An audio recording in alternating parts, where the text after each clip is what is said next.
Ecclesiastes chapter 4.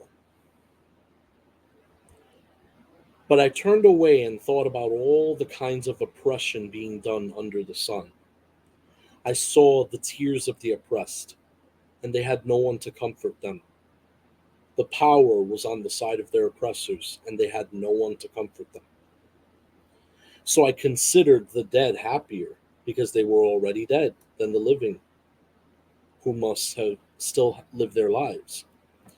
But happier than either of them is the one who has not yet been born, because he has not yet seen the evil things that are done under the sun.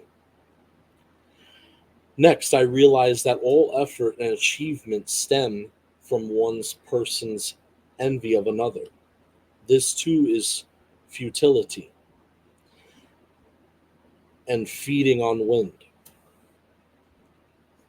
Fools fold their arms together and eat their own flesh away. Better an armload with tranquility than both arms full of effort and feeding on wind. Then I turned my attention to something else under the sun that is pointless: the situation in which a solitary individual without a companion, with neither son or brother, keeps on working endlessly but never has enough wealth. For whom, he should ask, am I working so hard and denying myself pleasure? This too is truly pointless, a sorry business. Two are better than one, in that their cooperative efforts yield this advantage. If one of them falls, the other will help his partner up.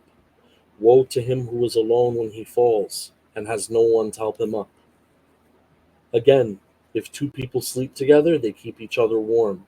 But how can one person be warmed by himself? Moreover, an attacker may defeat someone who is alone, but two can resist him, and a three-stranded cord is not easily broken. Better a youth who is poor but wise than a king who is old but foolish, no longer willing to listen to advice. True, he rose from prison to be king, yet, while ruling, he became poor.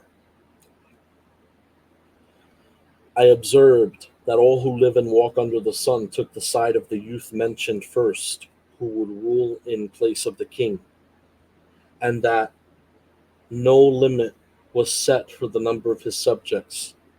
Nevertheless, those who come afterwards will not regard him highly. This too is certainly pointless and feeding on wind.